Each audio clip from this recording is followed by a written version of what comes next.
Os evangelhos é a única que, à primeira vista, parece encerrar implicitamente uma ideia de identificação entre Deus e a pessoa de Jesus. É também a que serviu de base, mais tarde, à controvérsia a tal respeito. A questão da divindade de Jesus surgiu gradativamente, nasceu das discussões levantadas a propósito das interpretações que alguns deram às palavras Verbo e Filho. Só no quarto século uma parte da Igreja adotou, em princípio, semelhante dogma resultou, pois, de decisão dos homens e não de uma revelação divina.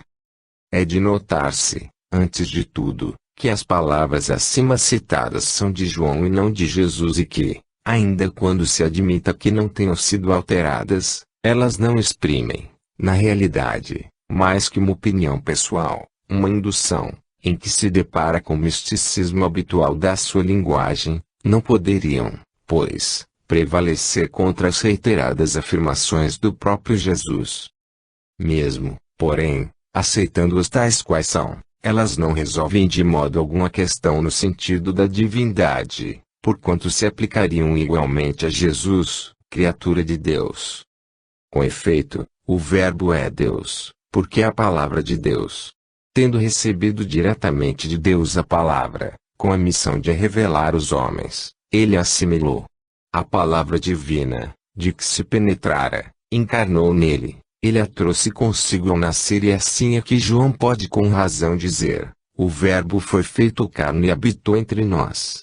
Jesus podia, pois, ter sido encarregado de transmitir a palavra de Deus, sem ser o próprio Deus, como um embaixador transmite as palavras do seu soberano, sem ser o soberano.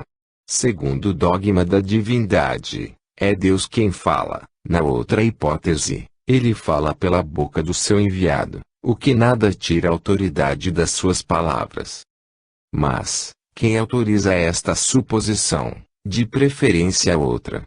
A única autoridade competente para decidir a questão é a das próprias palavras de Jesus, quando diz, não tenho falado por mim mesmo, aquele que me enviou foi quem me prescreveu, por seu mandamento, o que tenho de dizer. A doutrina que prego não é minha, mas daquele que me enviou. A palavra que tendes ouvido não é palavra minha, mas de meu Pai que me enviou. A ninguém fora possível exprimir-se com mais clareza e precisão. A qualidade de Messias ou enviado, que lhe é atribuída em todo o curso dos Evangelhos, implica uma posição subordinada com relação àquele que ordena. O que obedece não pode ser igual ao que manda. João caracteriza esta posição secundária e, por conseguinte, estabelece a dualidade de entidades, quando diz, e vimos a sua glória, tal como o Filho único devia recebê-la do Pai, visto que aquele que recebe não pode ser o que dá e aquele que dá a glória não pode ser o igual daquele que a recebe. Se Jesus é Deus, possui a glória por si mesmo e não à espera de ninguém. Se Deus e Jesus são um único ser sob dois nomes diferentes, entre eles não poderia existir supremacia, nem subordinação. Ora, não havendo paridade absoluta de posições, segue-se que são dois seres distintos.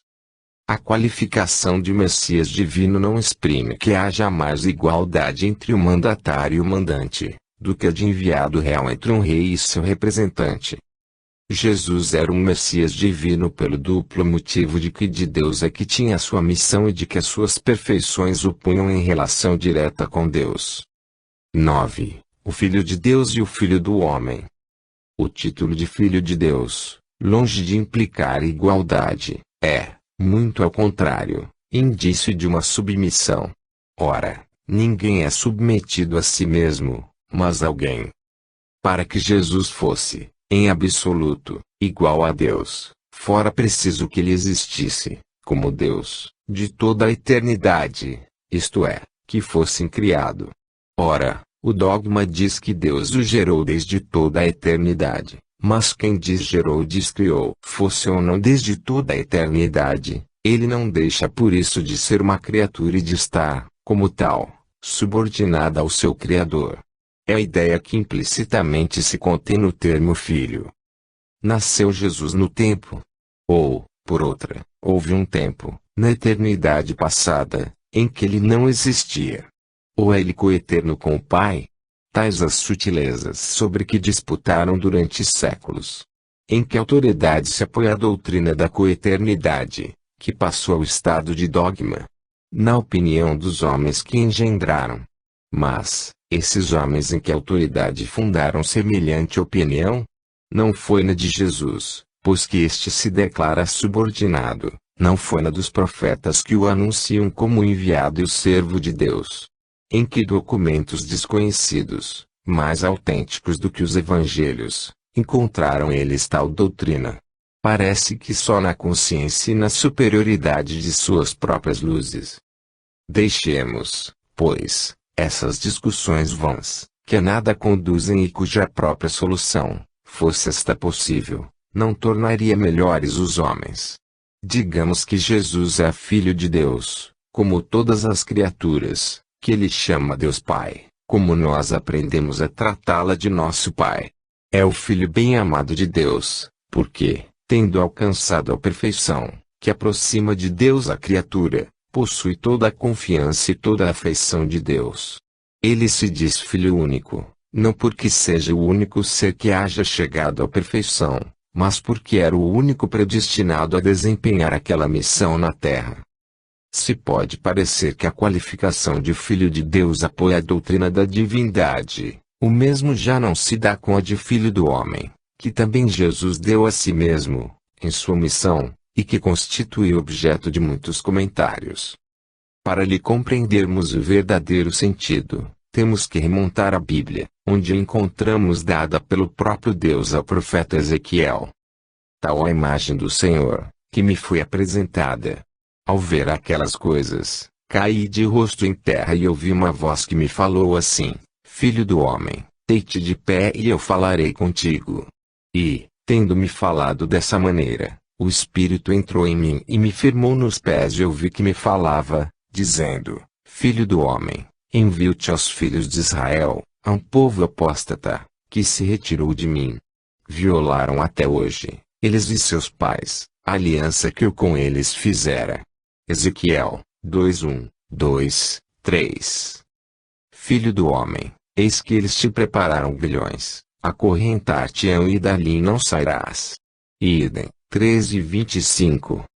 O Senhor me dirigiu então a palavra, dizendo: E tu, filho do homem, ouve o que diz o Senhor Deus à terra de Israel: O fim vem, vem esse fim nos quatro cantos da terra. Idem 7:1 e 2. No 10º dia do 10º mês do 9º ano, o Senhor me dirigiu a palavra, dizendo: Filho do homem, marca bem este dia em que o rei de Babilônia reuniu suas tropas diante de Jerusalém. Idem 24:1 e 2. Disse-me ainda o Senhor estas palavras: Filho do homem, vou ferir-vos com uma chaga e tirar-vos o que há de mais agradável aos vossos olhos, mas não me fareis lamentações fúnebres, não chorareis e lágrimas não vos correrão pelas faces. Gemereis em segredo e não vos enlutareis, como se faz pelos mortos. A vossa coroa se conservará presa à vossa cabeça e tereis nos pés as vossas sandálias. Não cobrireis o vosso rosto e não comereis as viandas que se dão aos que se acham de luto. Falei então pela manhã ao povo e à tarde minha mulher morreu. No dia seguinte, fiz o que Deus me ordenara. Idem 24:15 a 18. O Senhor ainda me falou e disse: Filho do homem, profetiza com referência aos pastores de Israel, profetiza e disse aos pastores: Eis o que diz o Senhor Deus: Ai dos pastores de Israel que se apacentam a si mesmos, os pastores não apacentam seus rebanhos. Idem 34:1 e 2. Então, eu ouvi que me falava, dentro da casa, e o homem que me estava próximo disse: Filho do homem, está aqui o lugar do meu trono, o lugar onde porei meus pés e onde ficarei para sempre no meio dos filhos de Israel, e a casa de Israel não profanará mais o meu santo nome no futuro, nem eles, nem seus reis, com as suas idolatrias, com os sepulcros de seus reis, nem com as nobres descendências. Idem 43:6 e 7. Porque Deus não ameaça como o homem e não entra em furor como o filho do homem. Judite 8:15. É evidente que a qualificação de filho do homem quer aqui dizer, que nasceu do homem, por oposição ao que está fora da humanidade. A última citação, tirada do livro de Judite, não permite dúvida quanto ao significado da expressão, usada em sentido muito literal. Deus somente assim designa Ezequiel, certamente para lhe lembrar que, malgrado ao dom de profecia que lhe fora concedido, ele não deixava de pertencer à humanidade a fim de que não se considerasse de natureza excepcional. Jesus dá a si mesmo essa qualificação com persistência notável, pois só em circunstâncias muito raras ele se diz Filho de Deus. Em sua boca, não pode ter ela outra significação, que não lembrar que também ele pertence à humanidade, identificando-se desse modo aos profetas que o precederam e aos quais se comparou, aludindo à sua morte, quando disse, Jerusalém, que matas os profetas.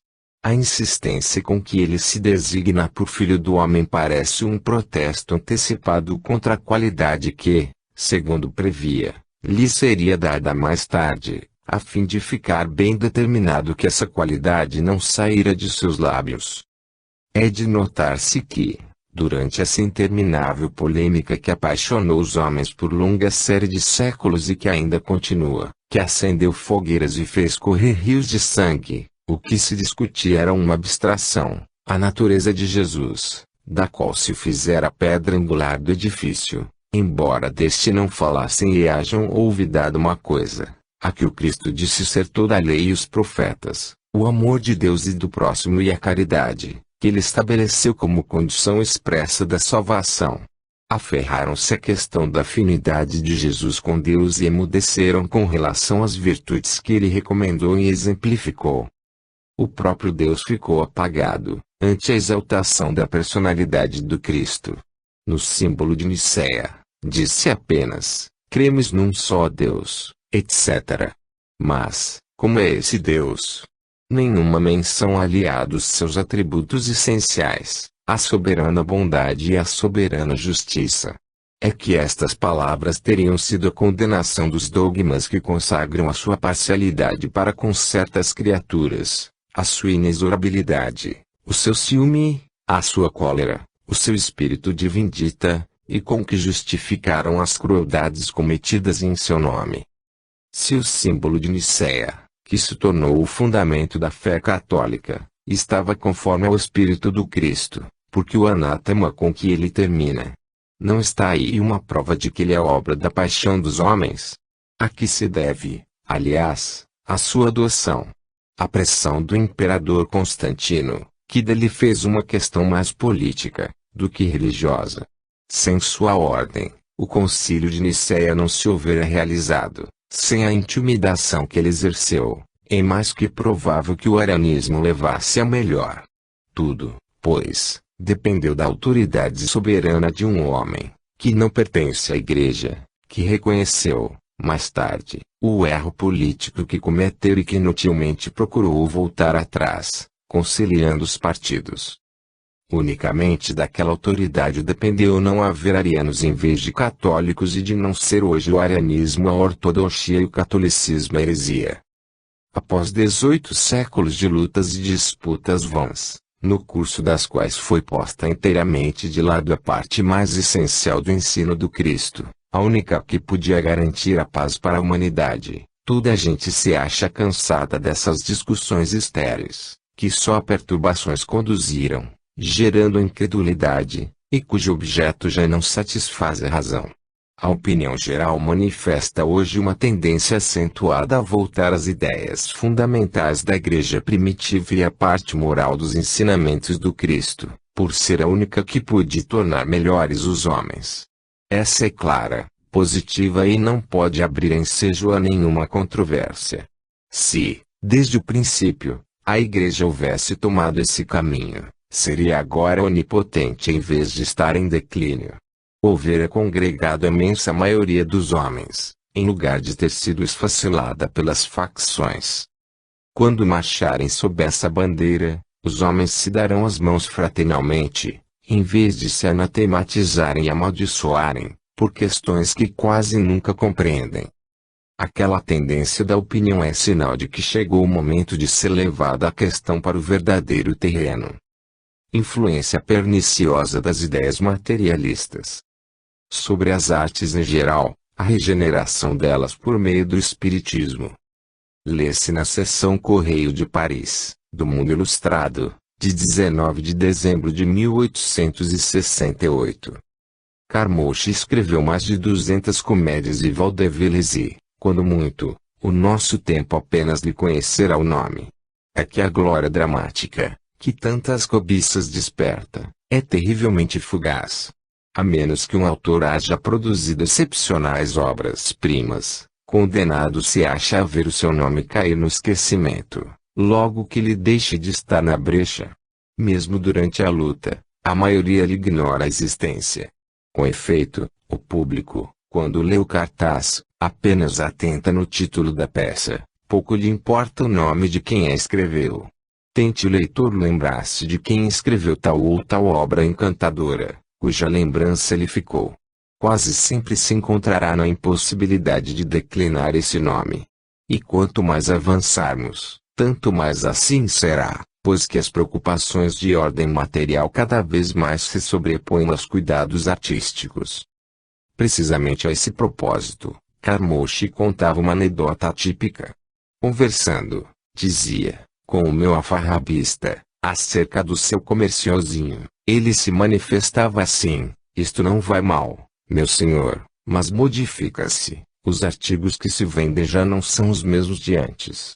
Outrora, quando me surgia um rapaz de 18 anos, 9 vezes em 10 era à procura de um dicionário de rimas. Hoje, é para me pedir um manual das operações da bolsa.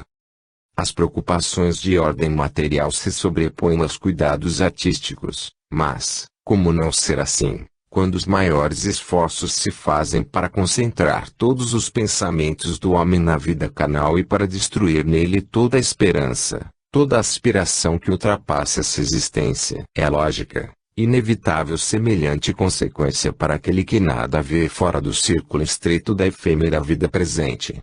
Quando a criatura nada percebe atrás de si, nada diante de si, nada acima de si, em que pode ela concentrar seus pensamentos senão no ponto onde se encontra? O que há de sublime na arte é a poesia do ideal, que nos transporta para fora da esfera acanhada de nossas atividades. Mas, o ideal paira exatamente nessa região extramaterial onde só se penetra pelo pensamento, que a vista corporal não pode varar, mas que a imaginação concebe. Ora, que inspiração pode o espírito aurir da ideia do nada? O pintor que unicamente houvesse visto o céu brumoso, as estepes áridas e monótonas da Sibéria e que julgasse estar ali todo o universo, poderia conceber e descrever o brilho e a riqueza de tons da natureza tropical. Como querereis que os vossos artistas e os vossos poetas vos transportem a regiões que eles não veem com os olhos da alma, que não compreendem e nas quais nem mesmo creem? O espírito somente pode identificar-se com o que sabe ou crê ser a verdade e essa a verdade, embora de ordem moral, se lhe torna uma realidade que tanto melhor ele exprime, quanto melhor a sente. Se a inteligência da coisa junta a flexibilidade do talento, faz que suas próprias impressões se transmitam às almas dos outros. Mas, que impressões pode provocar nos outros aquele que não as tem? Para um materialista, a realidade é a terra, seu corpo é tudo, pois que, além dele, nada mais há, visto que a sua própria mente se extingue com a desorganização da matéria, como o fogo com o combustível.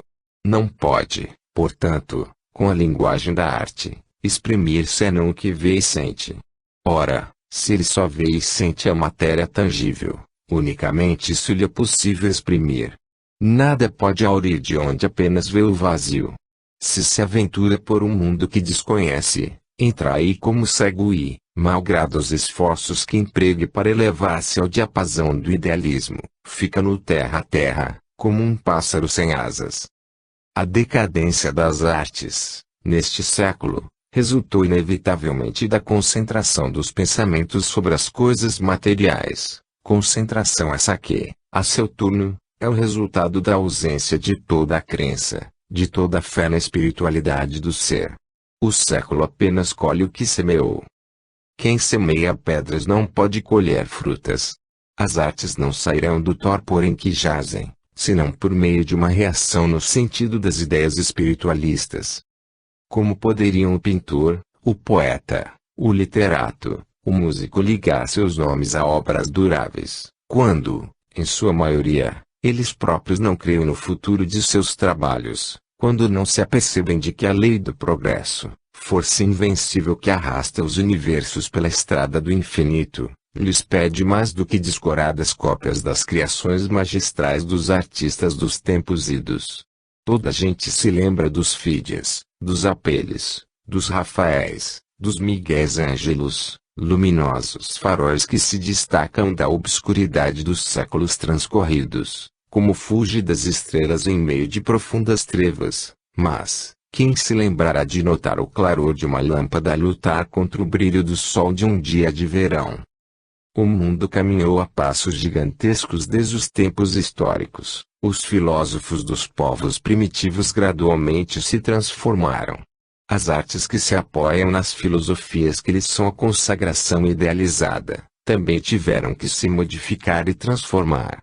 É matematicamente certo dizer-se que, sem crença, as artes carecem de vitalidade e que toda a transformação filosófica acarreta necessariamente uma transformação artística paralela.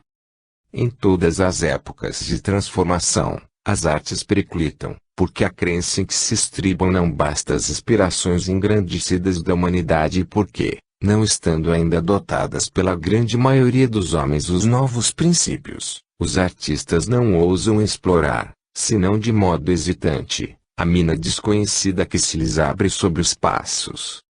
Durante as épocas primitivas, em que os homens unicamente conheciam a vida material, em que a filosofia divinizava a natureza, a arte buscou, antes de tudo, a perfeição da forma.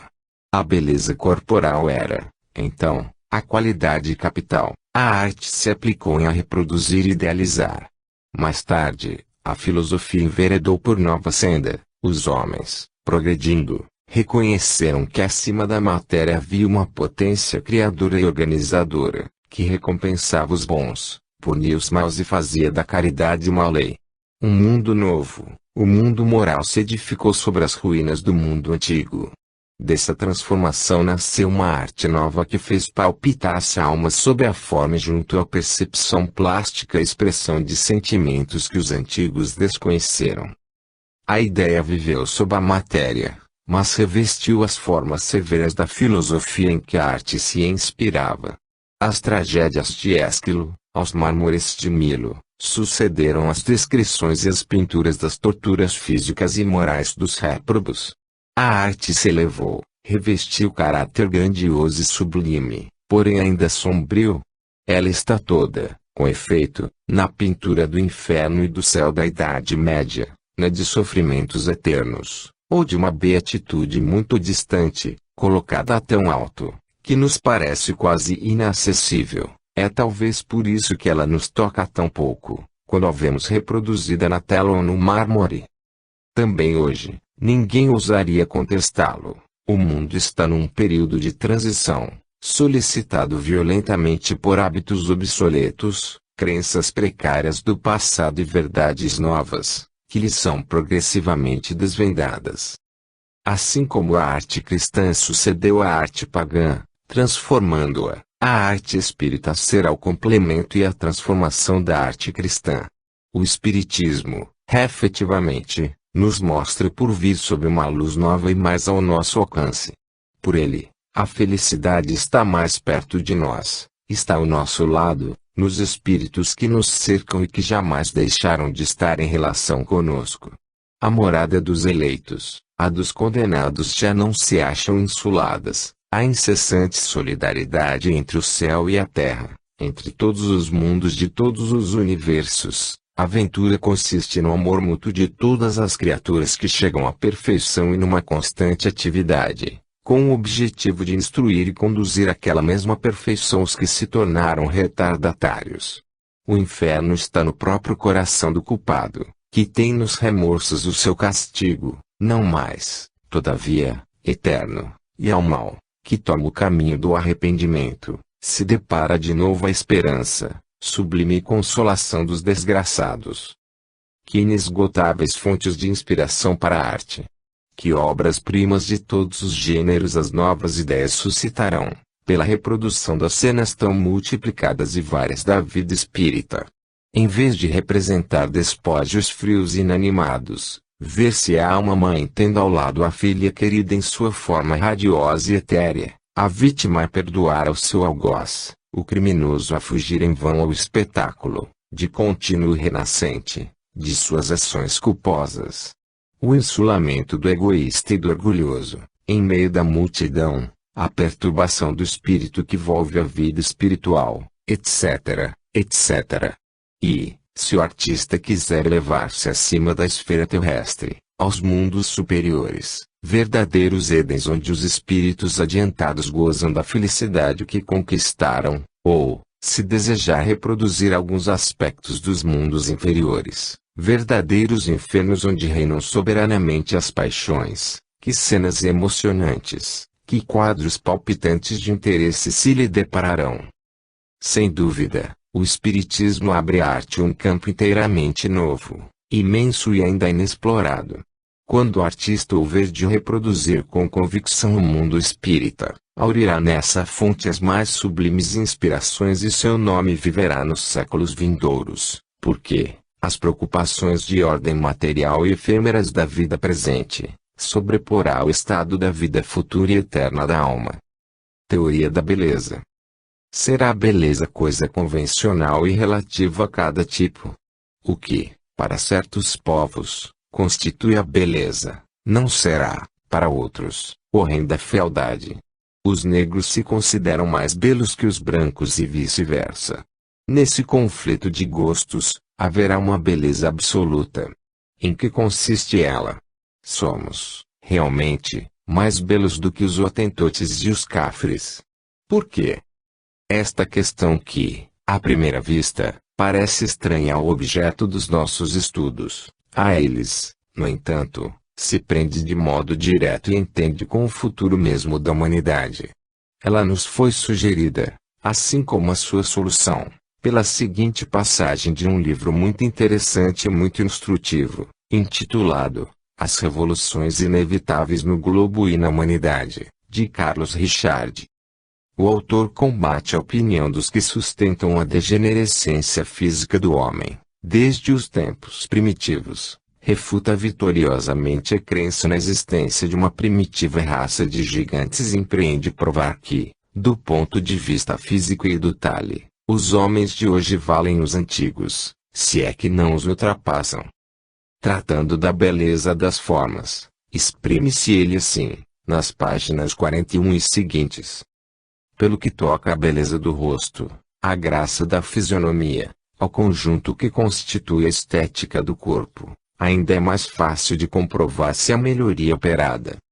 Basta, para isso, que se lance um olhar sobre os tipos que as medalhas e as estátuas antigas nos transmitiram intactas através dos séculos. A iconografia de Visconti e o Museu do Conde de Clairol são, entre muitas outras, duas fontes donde com facilidade se podem tirar variados elementos para este interessante estudo. O que mais solicita atenção nesse conjunto de figuras é a rudeza dos traços, a animalidade da expressão, a crueza do olhar. O observador sente, com involuntário frêmito, que tem diante de si gente que o cortaria em pedaços, para dá-lo de comer às suas moreias, como fazia Apolion, rico apreciador de boas iguarias, cidadão de Roma e familiar de Augusto. O primeiro Brutus, Lúcio Julius, o que mandou cortar a cabeça a seus filhos e assistiu a sangue frio ao suplício de ambos, assemelha-se a uma fera. Seu perfil sinistro tem da águia e do mocho que esses dois carniceiros do ar apresentam de mais feroz. Vendo-o, ninguém pode duvidar de que haja merecido a ignominiosa honra que a história lhe conferiu. Assim como matou os dois filhos, também teria estrangulado a própria mãe, pelo mesmo motivo. O segundo Brutus, Marcus, que apunhalou César, seu pai adotivo, precisamente na hora em que este mais contava com seu reconhecimento e seu amor, lembra, pelos traços, um asno fanático, não mostra, sequer, a beleza sinistra que o artista descobre muitas vezes, essa energia extremada que impele ao crime. Cícero, o orador brilhante, escritor espiritual e profundo, que deixou tão grande recordação da sua passagem por este mundo, tem um rosto acachapado e vulgar, que certamente tornava muito menos agradável vê-lo, do que ouvi-lo. Júlio César, o grande, o incomparável vencedor, o herói dos massacres, que deu entrada no reino das sombras com um cortejo de 2 milhões de almas por ele previamente despachadas para lá, era tão feio como seu predecessor, mas de outro gênero. Seu rosto magro e ossudo, posto sobre um pescoço comprido e enfeado por um gogó saliente, parecia-se mais com um grande Gilles do que com um grande guerreiro. Galba, Vespasiano, Nerva, Caracalla, Alexandre Severo, Babino, não eram apenas feios, mas horrendos. É com dificuldade que, nesse museu dos antigos tipos da nossa espécie, o observador logra descobrir, aqui ou ali, algumas figuras que possam merecer um olhar de simpatia. As de Cipião o Africano, de Pompeu, de Cômodo, de Heliogábalo, de Antinoo o Pequeno, de Adriano, são desse reduzido número. Sem serem belos, no sentido moderno da palavra, essas figuras são, entretanto, regulares e de agradável aspecto. As mulheres não são melhor tratadas do que os homens e dão ensejo as mesmas notas. Lívia, filha de Augusto, tem o perfil pontudo de uma fuinha, Agripina faz meio de Messalina, como que para desconcertar a Cabanis e Lavater, parece uma gordanchuda serviçal, mais amante de sopas suculentas, do que de outra coisa. Os gregos, é preciso dizê-lo, são, em geral, menos mal talhados que os romanos. As figuras de Temístocles e de Milcíades, entre outros, podem comparar-se aos mais belos tipos modernos. Mas Alcibiades, o avô longínquo dos nossos Richelieu e dos nossos Lauzun, cujas façanhas galantes, por si sós, enchem a crônica de Atenas, tinha, como Messalina, muito pouco do físico que corresponderia às suas atividades. Ao ver-lhe os traços solenes e a fronte grave, quem quer que seja o tomaria antes por um jurisconsulto agarrado a um texto de lei, do que pelo audacioso conquistador, que foi, de mulheres, que se fazia exilar em Esparta, unicamente para enganar o pobre rei Agis e, depois, vangloriar-se de ter sido amante de uma rainha. Sem embargo da pequena vantagem que, quanto a esse ponto, se possa conceder aos gregos sobre os romanos, quem se der ao trabalho de comparar esses velhos tipos com os do nosso tempo, reconhecerá sem esforço que nesse sentido, como em todos os outros, houve progresso. Apenas, convém não esquecer, nessa comparação, que aqui se trata de classes privilegiadas, sempre mais belas do que as outras e que, por conseguinte, os tipos modernos que se hajam de contrapor aos antigos deverão ser escolhidos nos salões e não nas pocilgas. É que a pobreza, em todos os tempos e sob todos os aspectos, jamais foi bela e não o é, precisamente, para nos envergonhar e forçar-nos a um dia nos libertarmos dela. Não quero, pois, dizer, longe disso, que a fealdade haja desaparecido inteiramente das nossas frontes e que a marca divina se acha afinal posta em todas as máscaras que velam uma alma. Longe de mim avançar uma afirmação que muito facilmente poderia ser contestada por toda a gente. A minha pretensão se limita a verificar que, num período de 2000 anos, coisa tão pouca para uma humanidade que tanto tem de viver, a fisionomia da espécie melhorou de maneira já sensível. Creio, além disso, que as mais belas figuras da antiguidade são inferiores às que podemos diariamente admirar em nossas reuniões públicas, em nossas festas e até no trânsito das ruas. Se não fosse o receio de ofender certas modéstias e também o de citar certos ciúmes, confirmaria a evidência do fato com algumas centenas de exemplos conhecidos de todos, no mundo contemporâneo. Os oradores do passado enchem constantemente a boca com a famosa Vênus de Medícios, que lhes parece o ideal da beleza feminina, sem se aperceberem de que essa mesma Vênus passeia todos os domingos pelas avenidas d'Arles, em mais de 50 exemplares, e poucas serão as nossas cidades, sobretudo do sul, que não possuam algumas. Em tudo o que vimos de dizer, limitamo-nos a comparar o nosso tipo atual com o dos povos que nos precederam de apenas alguns milhares de anos. Se, porém, remontarmos mais longe através das idades, penetrando nas camadas terrestres onde dormem os despojos das primeiras raças que habitaram o nosso globo, a vantagem a nosso favor se tornará de tal modo sensível que qualquer negação a esse propósito se desvanecerá por si mesma. Sob aquela influência teológica que deteve Copérnico e Tycho Brahe, que perseguiu Galileu e que, nestes tempos mais próximos, obscureceu por um instante o gênio do próprio Cuvier, a ciência hesitava em sondar os mistérios das épocas antediluvianas. A narrativa bíblica, admitida ao pé da letra, no mais estreito sentido, parecia haver dito a última palavra acerca da nossa origem e dos séculos que nos separam dela. Mas, a verdade, impiedosa nos seus acrescentamentos, acabou rompendo a veste de ferro em que queriam aprisionar para sempre e pondo a nu formas até então ocultas.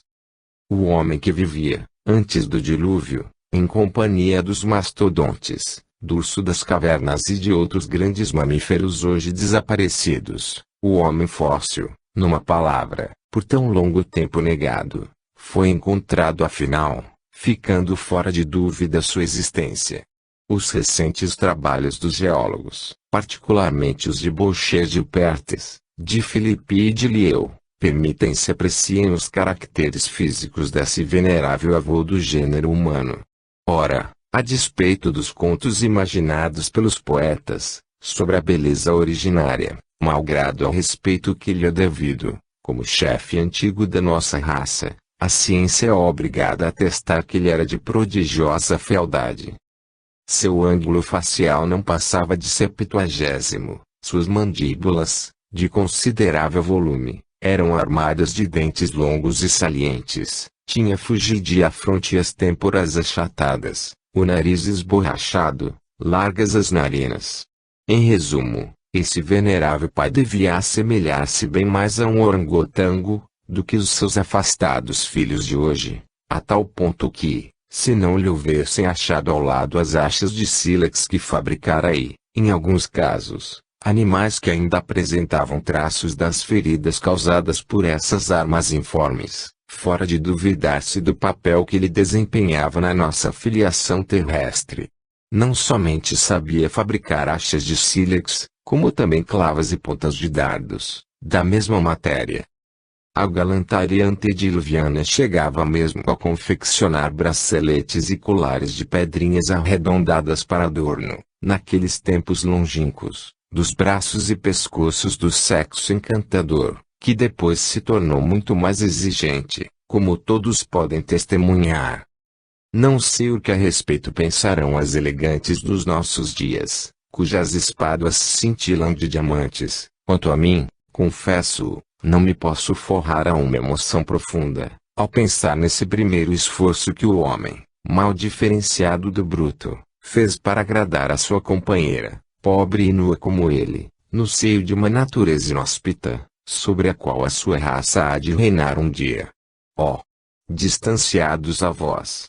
Se já sabíeis amar, com as vossas faces rudimentares, como poderíamos nós duvidar da vossa paternidade, antes se sinal divino da nossa espécie? É, pois, manifesto que aqueles humanos informes são nossos pais, uma vez que nos deixaram traços da sua inteligência e do seu amor, atributos essenciais que nos separam da besta. Podemos, então, examinando-os atentamente, despojados das aluviões que os cobrem, medir, como a compasso, o progresso físico que a nossa espécie realizou, desde o seu aparecimento na Terra. Ora, esse progresso, que, faz pouco, podia ser contestado pelo espírito de sistema e pelos prejuízos de educação, assume tal evidência que não há mais como deixar de o reconhecer e proclamar. Alguns milhares de anos podiam permitir dúvidas, algumas centenas de séculos as dissipam irrevogavelmente. Quão jovens e recentes somos em todas as coisas!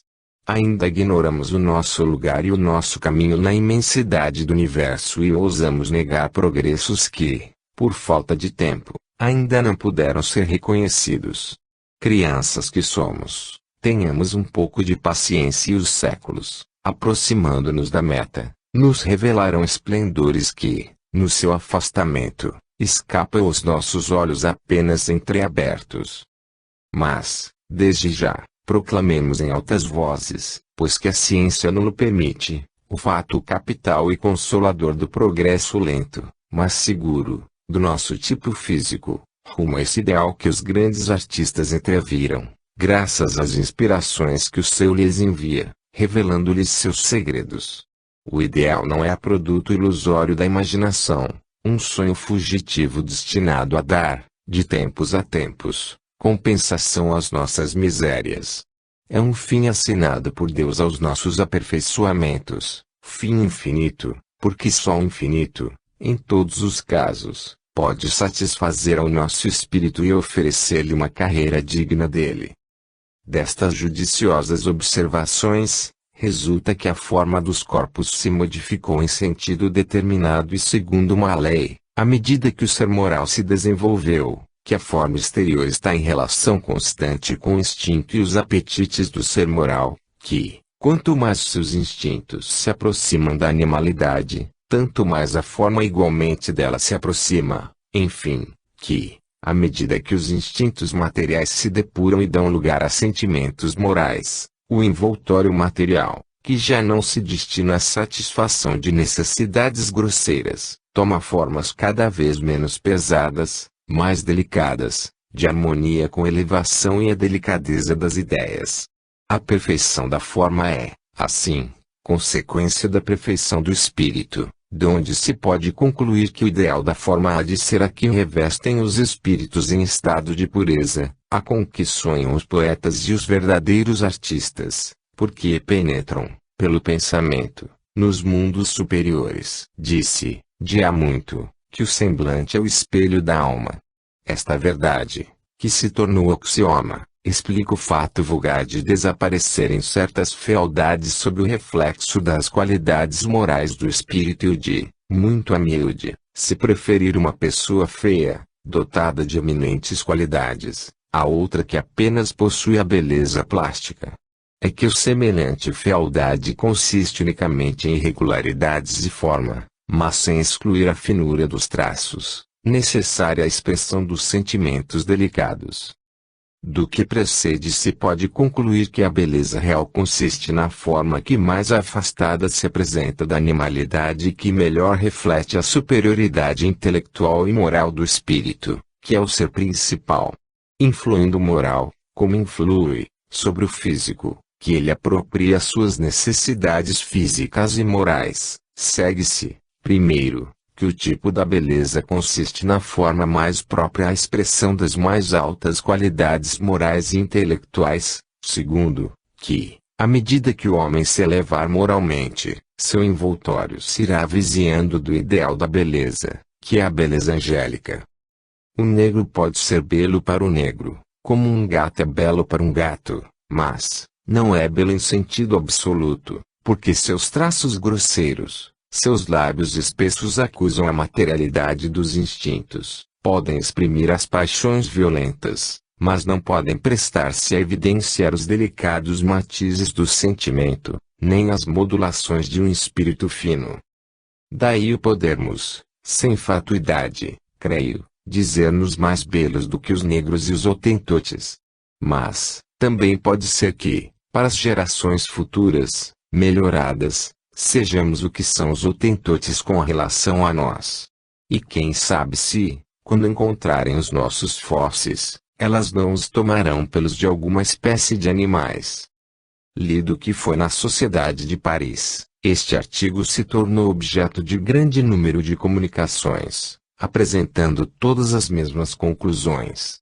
transcreveremos apenas as duas seguintes, por serem as mais desenvolvidas. Paris, 4 de fevereiro de 1869. Médium, Senhora Marlete, ponderastes com acerto que a fonte primária de toda a bondade e de toda a inteligência é também a fonte de toda a beleza. O amor gera a beleza de todas as coisas, sendo, ele próprio, a perfeição. O espírito tem por dever adquirir essa perfeição, que é a sua essência e o seu destino. Ele tem que se aproximar, por seu trabalho, da inteligência soberana e da bondade infinita. Tem, pois, também que revestir a forma cada vez mais perfeita, que caracteriza os seres perfeitos. Se, nas vossas sociedades infelizes, no vosso globo ainda mal equilibrado, a espécie humana está tão longe dessa beleza física, é porque a beleza moral ainda está em começo de desenvolvimento. A conexão entre essas duas belezas é fato certo, lógico e do qual já neste mundo a alma tem a intuição. Com efeito, sabeis todos quão penoso é o aspecto de uma encantadora fisionomia, cujo encanto, porém, o caráter desmente. Se ouvis falar de uma pessoa de mérito comprovado, logo lhe atribuís os mais simpáticos traços e ficais dolorosamente impressionados, quando verificas que a realidade desmente as vossas previsões. E concluir daí, senão que, como todas as coisas que o futuro guarda de reserva, a alma tem a presciência da beleza, à medida que a humanidade progride e se aproxima do seu tipo divino. Não busqueis tirar, da aparente decadência em que se acha a raça mais adiantada deste globo, argumentos contrários a essa afirmação. Sim, é verdade que a espécie parece degenerar, abastardar-se, sobre vós se abatem as enfermidades antes da velhice, mesmo a infância sofre as moléstias que habitualmente só se manifestam na outra idade da vida. É isso, no entanto, simples transição. A vossa época é má. Ela acaba e gera, acaba um período doloroso e gera uma época de regeneração física, de adiantamento moral, de progresso intelectual.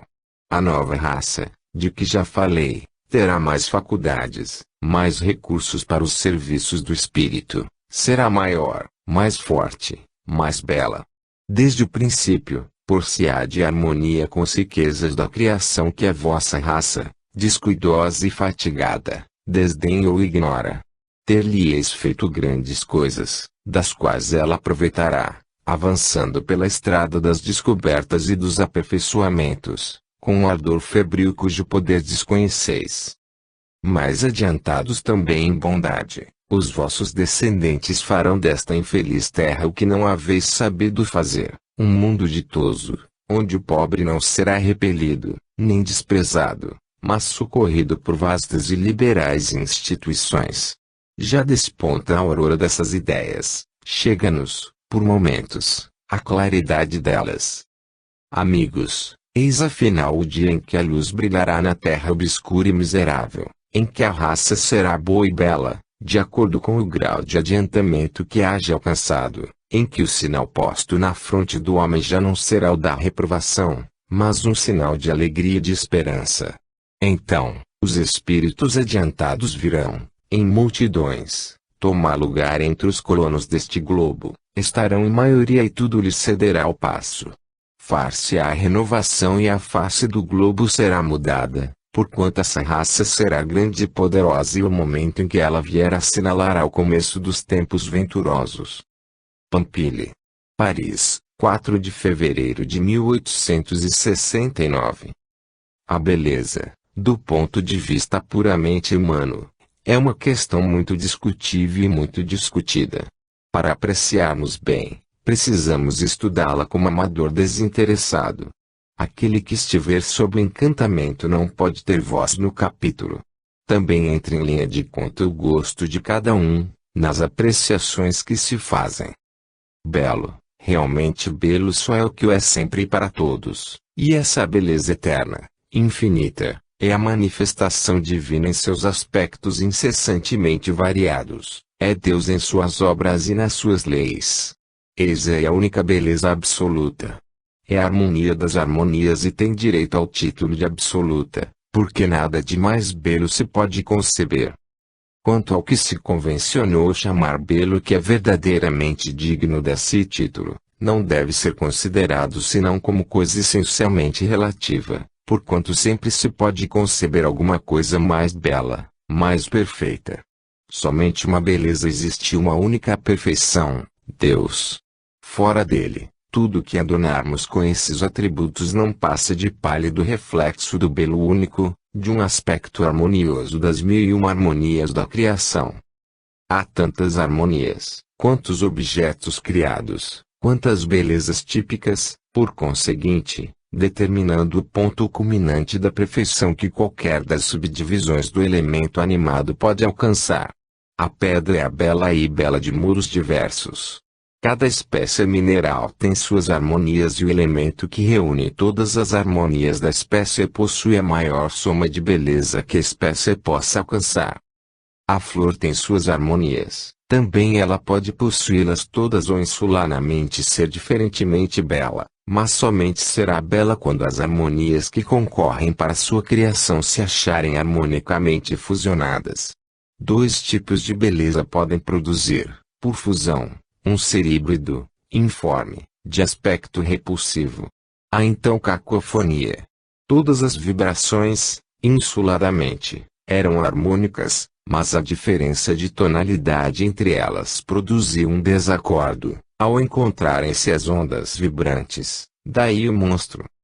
Descendo a escala criada, cada tipo animal dá lugar às mesmas observações e a ferocidade, a manha, até a inveja poderão dar origem a belezas especiais, se estiver sem mistura o princípio que determina a forma. A harmonia, mesmo no mal, produz o belo. Há o belo satânico e o belo angélico, a beleza enérgica e a beleza resignada. Cada sentimento, cada feixe de sentimentos, contanto que eu seja harmônico, produz um particular tipo de beleza, cujos aspectos humanos são todos, não degenerescências, mas esboços. É, pois, certo dizermos, não que somos mais belos, porém que nos aproximamos cada vez mais da beleza real, à medida que nos elevamos para a perfeição. Todos os tipos se unem harmonicamente no perfeito. Daí o ser este o belo absoluto. Nós que progredimos possuímos apenas uma beleza relativa, debilitada e combatida pelos elementos desarmônicos da nossa natureza. Lavater. A música celeste. Certo dia, numa reunião familiar, o chefe da família lera uma passagem de O Livro dos Espíritos concernente à música celeste. Uma de suas filhas, boa musicista, pôs-se a dizer consigo mesma, mas não há música no mundo invisível. Parecia-lhe isso impossível, entretanto, não externou seu pensamento. Na noite do mesmo dia, escreveu ela espontaneamente a comunicação seguinte: Esta manhã, minha filha, teu pai te leu uma passagem do Livro dos Espíritos. Tratava-se de música e tu aprendeste que a do céu é muito mais bela do que a da terra. Os espíritos acham-na muito superior à vossa. Tudo isto é verdade, no entanto, dizias intimamente, como poderia Beline vir dar-me conselhos e ouvir a minha música? Foi provavelmente algum espírito leviano e farcista. Alusão aos conselhos que o espírito Beline às vezes lhe dava sobre música. Enganas-te, minha filha. Quando os espíritos tomam sob a sua proteção o encarnado, o objetivo que colimam é fazê-lo adiantar-se. Assim, Beline já não acha bela a sua música, porque não a pode comparar à do espaço, mas, vendo a tua aplicação e o teu amor a essa arte, se te dá conselhos, é por sincera satisfação. Ele deseja que o teu professor seja recompensado de todo o seu esforço. Achando suas composições muito infantis, em face das sublimes harmonias do mundo invisível, ele aprecia o teu talento, que se pode qualificar de grande aí nesse mundo. Acredita, minha filha, os sons dos vossos instrumentos, as vossas mais belas vozes não poderiam dar-vos a menor ideia da música celeste e da sua suave harmonia. Passados alguns instantes, disse a moça: Papai, papai, vou adormecer, vou cair. Logo se lançou numa poltrona, exclamando: "Oh, papai, papai, que música deliciosa! Desperta-me, senão eu me vou." Não sabendo os assistentes, aterrorizados, como fazer para despertá-la, disse ela: "Água, água." Com efeito, algumas gotas que lhe salpicaram no rosto deram um pronto resultado. Atordoada a princípio, voltou lentamente a si, sem a mínima consciência do que se passara. Ainda na mesma noite, achando-se só, o pai da donzela recebeu do espírito esse Luís a explicação seguinte: "Quando lias a tua filha a passagem do livro dos espíritos referente à música celeste, ela se conservava em dúvida, não compreendia que no mundo espiritual pudesse haver música. Eis porque depois eu lhe disse que era verdade. Não tendo a minha afirmativa podido persuadi-la, Deus permitiu que, para convencer-se, ela caísse em sono sonambúlico. Então, desprendendo-se do corpo adormecido, seu espírito se lançou pelo espaço e foi admitido nas regiões etéreas, onde ficou em êxtase produzido pela impressão da harmonia celeste. Por isso foi que exclamou: que música! Que música!" Sentindo-se, porém, transportada a regiões cada vez mais elevadas do mundo espiritual, pediu que a despertassem, indicando o meio de o conseguirem, com água. Tudo se faz pela vontade de Deus. O espírito de tua filha não mais duvidará. Embora, despertado, não guarde lembrança nítida do que se passou, seu espírito sabe agora onde está a verdade. Agradecer a Deus os favores de que cumula esta criança. Agradecer-lhe o dignar-se fazer-vos conhecer cada vez mais a sua onipotência e a sua bondade. Que suas bênçãos se derramem sobre vós e sobre este médium, ditoso entre mil. Nota: perguntar-se-á talvez que convicção pode ter resultado para aquela moça do que lhe foi dado ouvir, uma vez que de nada se lembra. Se, no estado de vigília, os pormenores se lhe apagaram da memória, seu espírito se recorda. Ficou-lhe uma intuição, bastante para lhe modificar as ideias. Ao invés de fazer-lhes oposição, ela aceitará sem dificuldade as explicações que lhe foram dadas, porque as compreenderá e intuitivamente as reconhece sempre de acordo com o seu sentimento íntimo. O que se passou neste fato isolado, pelo espaço de alguns minutos, durante a breve excursão que o espírito da moça realizou pelo mundo espiritual, é análogo ao que se dá no intervalo de uma existência a outra, quando o espírito que encarna possui luzes sobre um assunto qualquer. Ele se apropria sem dificuldade de todas as ideias referentes a esse assunto, se bem que, como o homem, não se recorde da maneira por que as adquiriu. Ao contrário, as ideias, para cuja assimilação ainda não se acha maduro, dificilmente lhe entram no cérebro. Assim se explica a facilidade com que certas pessoas assimilam as ideias espíritas. Em tais pessoas, essas ideias nada mais fazem que despertar as que já elas possuíam. As criaturas a que nos referimos são espíritas de nascença, como outros são poetas, músicos ou matemáticos. Logo as primeiras palavras, compreendem e não necessitam de fatos materiais para se convencerem. É, não há duvidar, um sinal de adiantamento moral e de desenvolvimento espiritual. Na comunicação acima se lê: agradecer a Deus os favores de que cumula esta criança, que suas bênçãos desçam sobre este médium, ditoso entre mil. Poder-se-ia supor que estas palavras indicam a concessão de um favor, uma preferência, um privilégio, quando o Espiritismo ensina que, sendo Deus soberanamente justo, nenhuma de suas criaturas é privilegiada e que ele não facilita o caminho mais a uns do que a outros.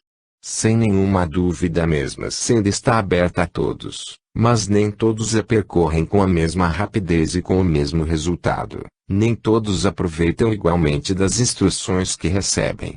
O espírito da moça em questão, embora jovem como encanado, já com certeza muito vivera e progredira bastante.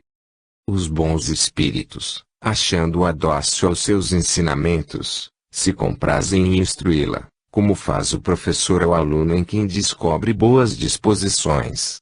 É nesse sentido que o médium é ditoso entre muitos outros que, para seu adiantamento moral, nenhum fruto colhem da mediunidade de que são dotados. Não há, pois, neste caso, nem favor, nem privilégio, unicamente